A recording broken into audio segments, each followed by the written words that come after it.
Hello tout le monde. Alors, aujourd'hui, on va parler de mon bébé, mon chouchou, mon préféré, c'est vraiment mon bébé, mon chouchou, mon petit cœur à moi. C'est mon coup de foudre. C'est mon coup de foudre, c'est mon petit amour, c'est celui que je chéris le plus. C'est Conjuring 2. Donc, Conjuring 2, le cas Hempfield. C'est mon cœur, mon amour, mon petit chouchou, appelez ça comme vous voulez, mais c'est celui que je chéris le plus parce que je trouve qu'il est juste génial. Je trouve qu'il est, je trouve qu'il fait suffisamment peur pour effrayer quiconque et qui que ce soit.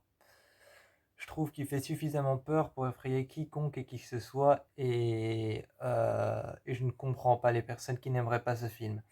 Donc voilà, mon petit cœur et mon petit chou, c'est Conjuring 2. Conjuring 2, le cas Enfield Poltergeist, c'est la suite de Conjuring 1. Donc, Ed et Lorraine Warren sont sur le point de repartir pour une enquête. Ils sont sur le point de repartir pour une enquête paranormale et surnaturelle à Londres, dans une maison dans laquelle il se passe des choses étranges à tel point que la maison a été nommée le cas Amityville anglais.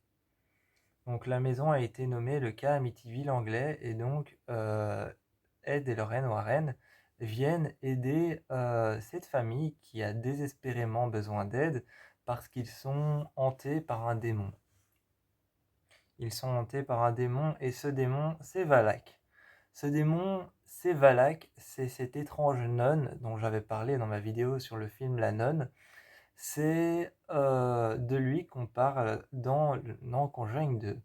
C'est un peu le film qui va dire, qui va montrer et qui va expliquer ce que Valak a fait. Ensuite, on a la nonne qui va expliquer comment Valak a été invoqué et comment Valak a été libéré des enfers. Conjuring 2, je l'aime beaucoup parce que c'est un film qui est vraiment très pesant. C'est un film qui est vraiment très pesant, et quand je dis pesant, c'est pas qu'il est lourd à regarder, c'est pas qu'il est lourd à regarder, qu'il est chiant à regarder. C'est justement quand je dis que le film est pesant, c'est que le film est euh, vraiment très terrifiant à tel point qu'il en devient lourd. L'histoire est lourde, l'histoire fait peur, ça se ressent, ça se voit. Et Conjuring 2, le cas Hempfield Poltergeist, je trouve est très très intéressant. Il y a cette scène que j'aime beaucoup, c'est ma scène préférée sur tout le film, et le film c'est quand même un beau bébé parce qu'il dure déjà 2h13. Le film dure 2h13 et donc c'est quand même déjà un beau bébé. Euh, Ce que j'aime bien dans ce film, déjà ma scène préférée c'est la scène avec les croix, avec les crucifix. Ce que j'aime beaucoup dans ce film, c'est qu'il se sert surtout de la musique paroissiale. Dans ce film, il se sert de la musique paroissiale, un genre de musique qui va accentuer. Donc, il se sert de ce genre de musique, la musique paroissiale, la musique de paroisse, donc la musique d'église. Euh, et c'est vraiment un genre de musique qu'il va essayer d'intensifier et de rendre beaucoup plus effrayant. Parce que la musique de paroisse, pour ceux qui vont à l'église, ou pour ceux qui ont déjà été à l'église, ou tout simplement pour le fun, rentrer dans une église, la musique de paroisse, c'est, c'est des chants vocaux très forts ou alors très faibles, euh, qui sont faits par des femmes ou par des hommes, ou bien par les deux. Et les chants paroissiaux, en fait, c'est ça, c'est des chants très forts ou très faibles. Et Conjuring 2 se sert beaucoup de ces chants paroissiaux. Et c'est ça qui rend le film très pesant et très lourd à regarder. Mais sinon, ce que j'aime beaucoup, c'est que le film essaye de pousser toutes les scènes.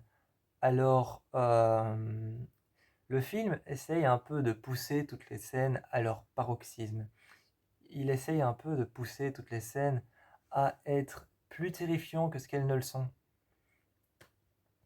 Je m'explique. Par exemple, la scène qui se passe dans une des chambres, où on voit toutes des croix au mur. Il y a Ed et Lorraine Warren qui arrivent et qui ouvrent la porte. Et là, il y a une musique paroissiale qui commence, une musique paroissiale, une musique de paroisse très faible, qui commence. Et t'as Ed Warren qui demande aux personnes qui habitent dans la maison, donc aux personnes qui sont venues aider, pourquoi est-ce que vous les avez accrochés? Et ils répondent, c'est pour nous protéger. Et donc en fait, lui il répond, est-ce que ça fonctionne? Et la jeune femme dans le film répond, non, on les entend frapper contre les murs toute la nuit. Donc déjà de un, dans cette scène, on peut analyser que ouvrir une porte et voir qu'il y a une salle vide, une pièce dans laquelle ils ne vont plus, qui a été condamnée et qui était une chambre dans laquelle ils ont mis des crucifix contre les murs pour se protéger, c'est déjà très terrifiant. Et ça nous pousse à réfléchir sur le pourquoi, même s'il l'explique dans le film. Mais ça, c'est déjà très terrifiant. Et il y a une deuxième scène dans cet endroit, c'est quand la jeune fille se retrouve au milieu de tout ça, et t'as toutes les croix qui tournent les unes après les autres et qui se mettent à l'envers. Et déjà, voir que toutes les croix tournent et se mettent à l'envers en croix satanique, c'est déjà terrifiant en soi. Et là, tu vois qu'elles tournent et elles se mettent toutes à l'envers en tournant dans un sens spécifique. Je crois qu'elles tournent tous de la droite jusqu'à la gauche ou de la gauche jusqu'à la droite. Je crois qu'elles tournent de droite à gauche et elles tournent tous les unes après les autres et se mettent à l'envers en croix satanique. Et quand elles ont fait le tour de la pièce, il y a un coin de la pièce qui est entièrement dans le noir et qui est complètement dans le noir, et t'as les croix qui s'arrêtent tous en croix satanique jusqu'à arriver dans cet endroit où il fait complètement noir. Et comme il fait complètement noir, tu sais pas ce qu'il y a, tu sais pas ce qui se passe. Évidemment, tu te doutes qu'il va se passer quelque chose parce que toutes les croix se sont retournées, mais déjà ça, c'était terrifiant. Je veux dire, par exemple, tu retires l'endroit dans lequel il fait noir dans la pièce et tu ne mets rien et tu laisses les croix qui se retournent avec elle au milieu. Déjà, c'était terrifiant à la base. Et là, à ce moment-là, il y a quelque chose qui lui saute dessus et qui vient tout juste d'arriver dans, dans, dans cet endroit où il faisait noir. Et il y a aussi ce passage que j'aime beaucoup, je sais pas, c'est un simple passage tout bête. C'est un passage tout bête, mais je trouve qu'il fait vraiment très peur. C'est un passage où elle est au téléphone avec sa mère et elle dit qu'elle est pas bien et sa mère, juste avant ça, lui avait dit, il est préférable qu'aujourd'hui tu n'ailles pas à l'école et que tu restes à la maison. Et elle téléphone à sa mère et sa maman lui demande qu'est-ce que tu as fait aujourd'hui? Elle répond pas grand-chose, j'étais juste en train de regarder la télé. Et quand elle raccroche le téléphone, en tout cas quand elle l'a en main et qu'elle allait le remettre sur les anciens téléphones, donc quand elle allait raccrocher et qu'elle tenait encore le téléphone en main, elle regarde, le fauteuil qui est dans le coin de la pièce, un fauteuil dont on va beaucoup parler dans Conjuring 2, un vieux fauteuil en cuir brun qui est tout usé et qui est dans le coin de la pièce. Et elle le regarde parce que juste avant qu'elle raccroche, et juste avant que sa mère ne l'appelle, elle cherchait la télécommande pour changer de chaîne sur la télé. Et quand elle a raccroché avec le téléphone, elle a vu que la télécommande était sur le fauteuil. Et rien que ce petit détail, ce petit détail tout petit et ce détail infime, rien que ça, avec une musique de chants paroissiaux, avec une musique de chants paroissiaux derrière, mais des chants paroissiaux très forts, cette fois-ci très, très graves, euh, te font peur. Parce que tu sais pas où elle était, tu sais pas qui l'a mis là, tu sais pas où elle était, ou tu sais pas où elle était, tu sais pas où était la télécommande, tu sais pas qui l'a mis là, pourquoi elle est là et pourquoi. Voilà, tu sais pas en fait. Et ça, rien que ça fait peur. Ensuite elle reprend la télécommande. Elle reprend la télécommande et elle change les chaînes, et tu vois que les chaînes qu'elle regarde sont les chaînes qu'elle sélectionne et qu'elle veut regarder. Au début, elle regarde une sorte d'émission télévisée un peu comme une vieille sitcom. Elle regarde un peu comme une ancienne sitcom des années 1900, 1800 ou 1600. Enfin bref, un vieux feuilleton télévisé. Elle regarde ça et puis elle regarde autre chose. Je crois qu'ensuite c'est un jeu télévisé. Et puis tu vois que la télé commence à s'éteindre et fait des parasites. Elle va se mettre près de la télé, elle frappe contre la télé pour enlever, pour que les parasites, c'est quand la télé grésille. Quand la télé grésille, c'est ça les parasites. Et donc voilà, pour ceux qui ne savent pas, c'est ça. Donc il y a la télé qui se met à grésiller et elle frappe sur le côté de la télé pour qu'elle arrête de grésiller et que les parasites s'en aillent. Et à ce moment-là, tu vois la télé qui s'éteint d'un coup, et dans le reflet de la télé, tu vois exactement là où elle avait vu la télécommande, exactement là où elle avait vu la télécommande, il y a un vieil homme qui tient la télécommande et qui vient d'éteindre la télé. Et elle se retourne et elle regarde le fauteuil qui est vide, et t'as la caméra qui fixe le fauteuil, mais t'as les chants paroissiaux et la bande son du film qui a disparu. Donc le fauteuil est filmé, mais dans le silence le plus calme possible. Et puis t'as les caméras qui se tournent vers la fille et qui filment la fille et surtout qui filment la télé sur le côté, mais le visage de la fille qui est tout proche de la télé. Et t'as la télé qui se rallume soudainement, vraiment très soudainement. Et t'as la télé qui se rallume vraiment très soudainement proche de son visage. Et, et puis tout de suite, t'as la caméra qui se tourne vers le visage de la fille et qui filme, genre comme si l'écran de la télé, comme si l'écran de la télé était tout contre l'objectif de la caméra, comme s'il était tout contre l'objectif de la caméra sur le côté, et qu'on voyait un petit peu l'écran, puis vraiment le visage de la fille. Et juste à côté d'elle, il y a le visage de l'homme qui arrive et qui dit c'est ma maison. Et juste après ça, on voit Lorraine Warren se réveiller. Et cette scène-là, cette scène de départ, je trouve qu'elle est tellement bien faite et elle est pas poussée à bout, elle est pas too much. Elle est pas poussée à bout, elle est pas too much, et c'est juste une scène qui démarre le film assez bien pour pouvoir te montrer que tu vas avoir la trouille. Ensuite, il y a cette scène dans le train. C'est vers le milieu du film, ça je crois que c'est quand on a au moins dépassé, je crois que c'est quand on a au moins dépassé les premières heures, vers le milieu du film, il, euh, il décide, il y a une femme, c'est une psychologue enfantine, voilà. C'est une psychologue spécialisée chez les enfants qui monte tout un numéro et qui va rechercher euh, les, les bandes, les bandes filmées et qui les montre à Ed et Lorraine Warren. en expliquant qu'elle a fait semblant et que tout ce qui s'est passé, tout ce sur quoi ils ont enquêté, n'était en fait que faux et n'était que mensonge.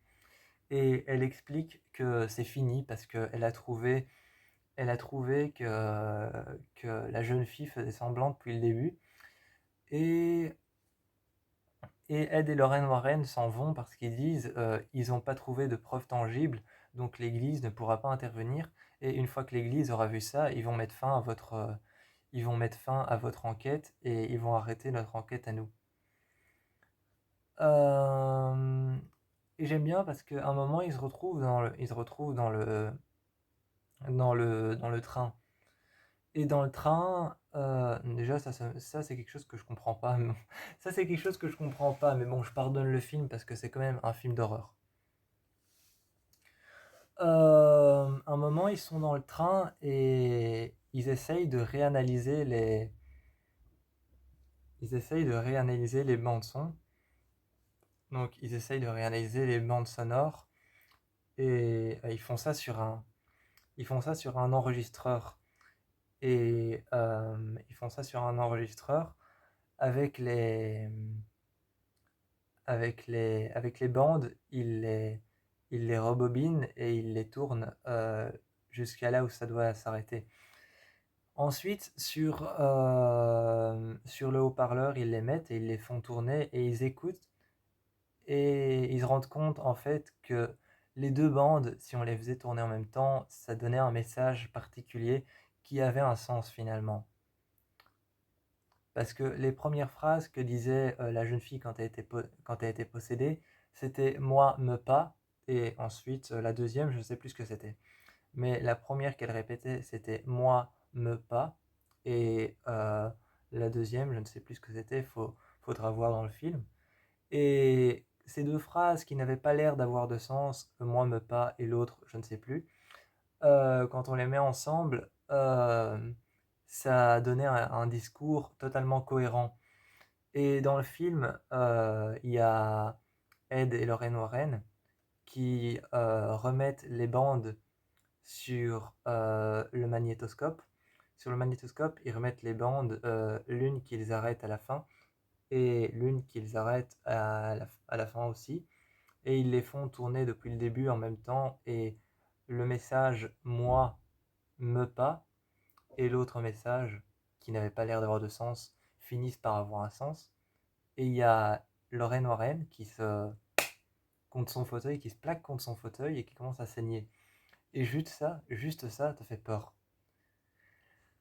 Donc, juste ça te fait peur quelque part. Et je trouvais ça bien.